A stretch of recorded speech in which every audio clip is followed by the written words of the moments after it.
Hello once again, I am Cosmic, and today we're going to be reviewing tactical turn-based RPG, Mordheim City of the Damned.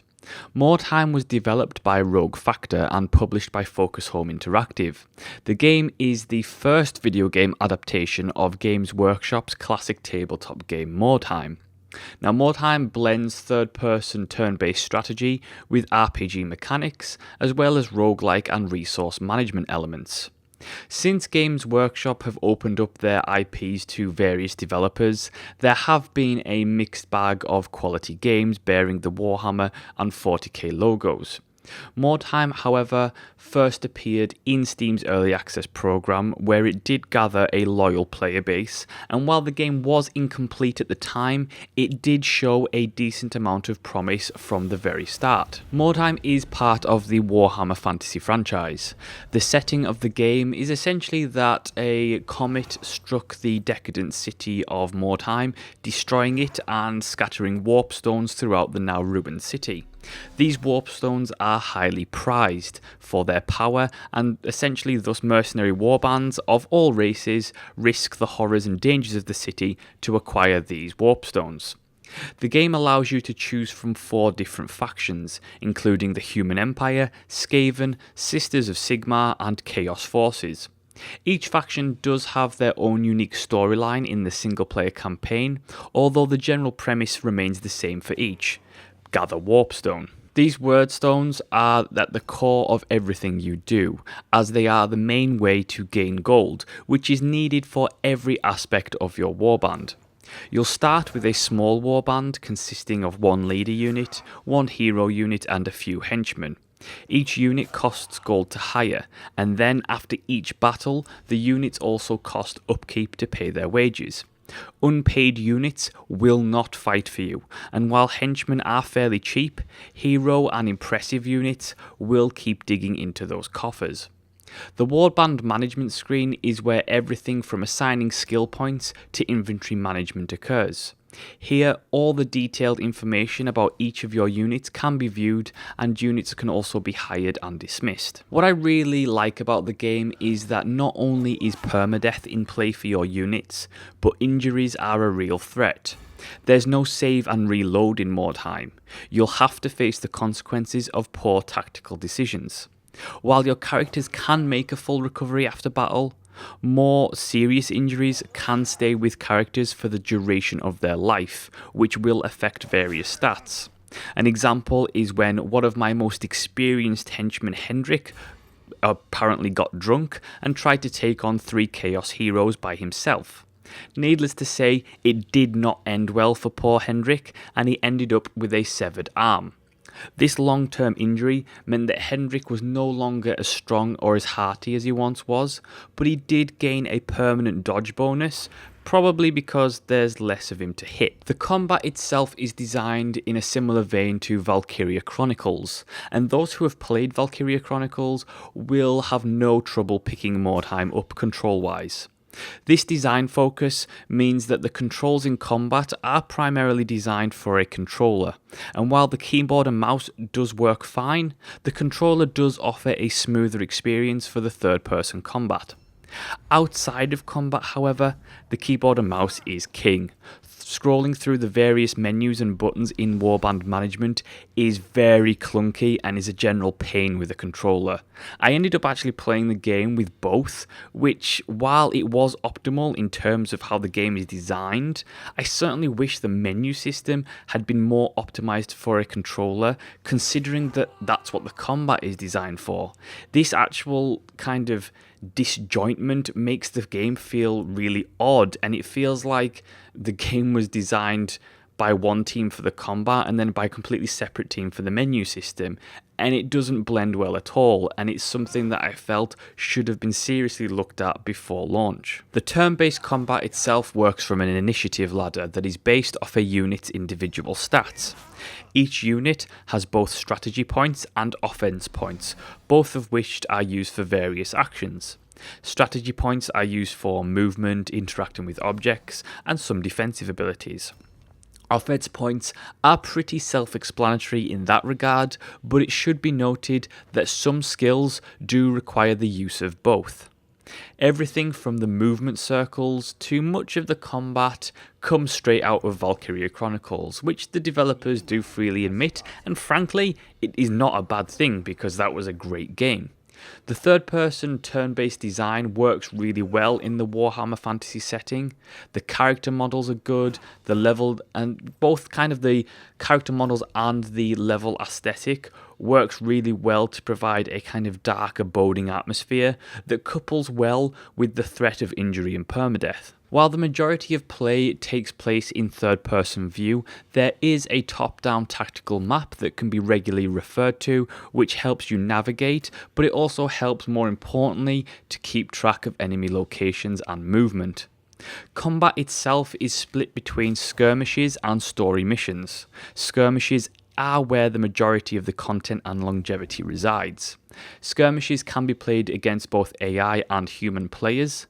The multiplayer skirmishes themselves have a variety of options to choose from everything ranging from turn speed to movement backtracking. The multiplayer can be played in exhibition mode, which will have no permanent effects once the match is over. However, none of the progression will count either. A normal ranked match in multiplayer, however, will contain the usual threat of permadeath and injury. However, all the experience and items earned in the match will be permanently applied to your warband. The goal in the majority of the missions is, of course, to destroy the enemy warband. This can be done by either killing them all or making the enemy warband rout. There's a good morale system in Mordheim that is affected by everything that takes place in the battle. My personal favourite way to win a fight is to focus all my attacks on the enemy's leaders and hero units, which once out of action will massively reduce their enemy's morale. This can mean killing as few as 3 enemy units can ultimately cause a rout and end up in victory, depending of course on the level of the warband and their respective morale stats. Skirmishes also have secondary objectives, which accrue bonuses if completed.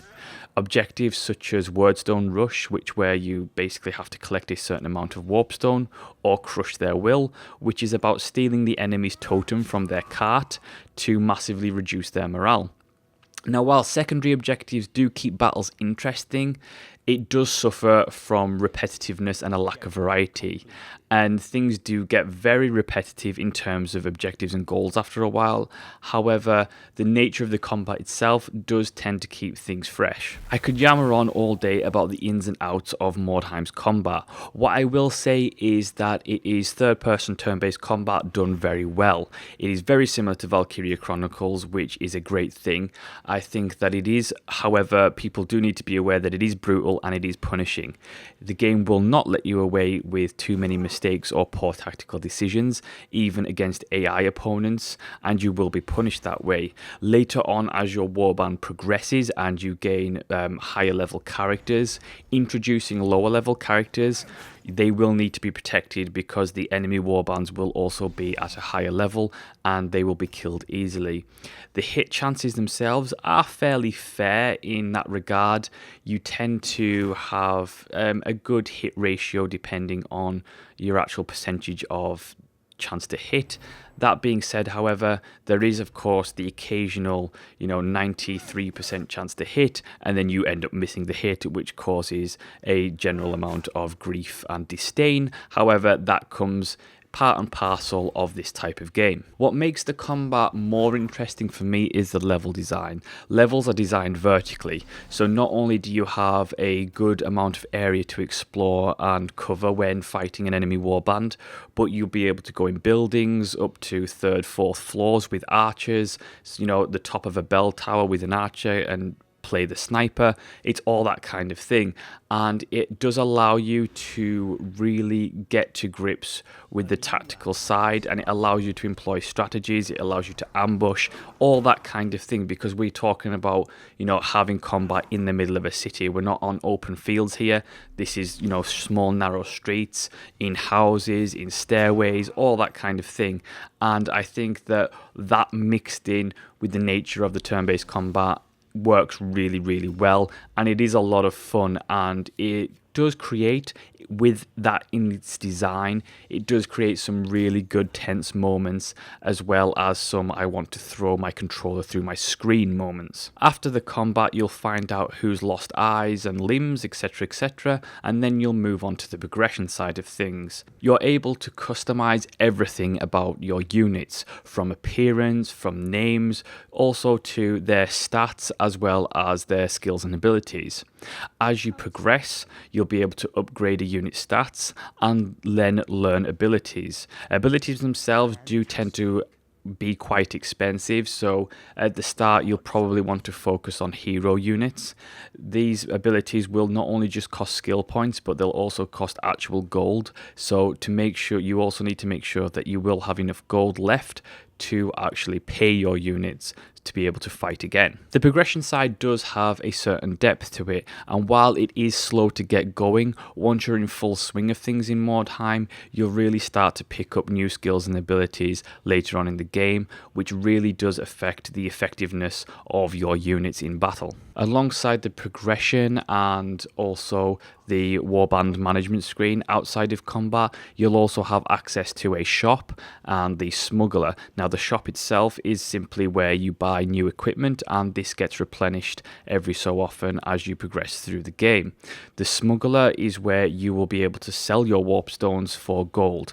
Not only this, but you'll also gain reputations with various factions who buy the warp stone, who also offer bonuses and even new units as you progress further. Visually, the game is great. The aesthetic and atmosphere that it provides is very palpable. However, the actual character models could use a little work in terms of the face variety, as for example the Human Empire, when you actually play them, everybody looks basically the same, and it is kind of a little bit of an immersion breaker, and I think a little bit of randomization in the facial features would have gone a long way. Sound-wise, the game matches up to par. The sound is great, everything from sound effects to voice acting is there, and what little voice acting there is does sound very Warhammer Fantasy-like, with a slight bit of cheese in there occasionally, but that's what you come to expect from a Warhammer game. My biggest issue with the game overall, and I think it comes down to two things. First is the lack of variety in missions. There needs to be more variety,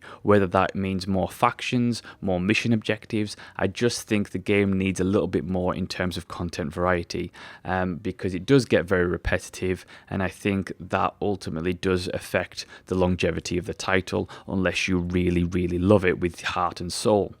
The second is the loading times. This game is ridiculous for loading times, and it is in fact one of the worst games for loading times that I have seen in the past couple of years. We're talking about 3 to 4 minute load times sometimes, and that is a ridiculous amount. We're talking about a game that combat can last in excess of 45 minutes just for a single mission, depending on how many enemy units there are and how many units you have. I think the shortest mission I've ever done was probably 20 minutes long. So you're talking a significant time investment in terms of the game already. On top of that though, actually waiting 3 to 4 to even 5 minutes for the game to actually start is teeth-grittingly bad. And not only that, the game actually was that slow one time that Windows Explorer actually thought the game had crashed when it hadn't. It just had been loading for so long. And that, in this day and age in 2015, is just ridiculous.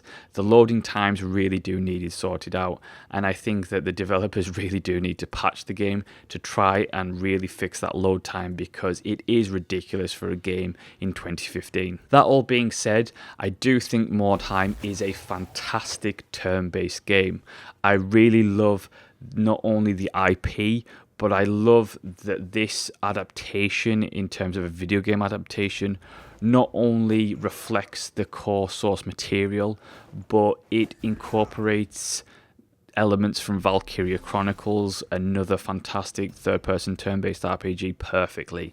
And what this actually creates within itself is a game that oozes atmosphere, is brutal, it's difficult, but it's also very addicting. It's one of those games that you want to tear through your computer screen when you lose and when the game is being really brutal and punishing to you. But then when you win and you're on top, it's a great feeling, and you can't deny that. It is fantastic. And it's just one of those games that it has that fine line between really, really punishing and, just so rewarding afterwards that you just cannot stop playing it, and you're just like, oh, well, I'll give it another go. And I really like that about Mordheim. I think the developers have done a fantastic job with the game. I think that while it could use maybe a few more mission objectives and maybe a couple more factions, I think for what is there at the moment and for the money that you pay, you will no doubt get your money's worth with the hours and hours, and we're talking tens, 50. I mean, I know people who have played over 100 hours of Mordheim just on the multiplayer alone, so you're easily going to get your money's worth here if you can get past the awful load times. And that is my review of Mordheim City of the Damned. Thank you so much for watching and listening. Do like, subscribe, and leave a comment, and I will see you next time.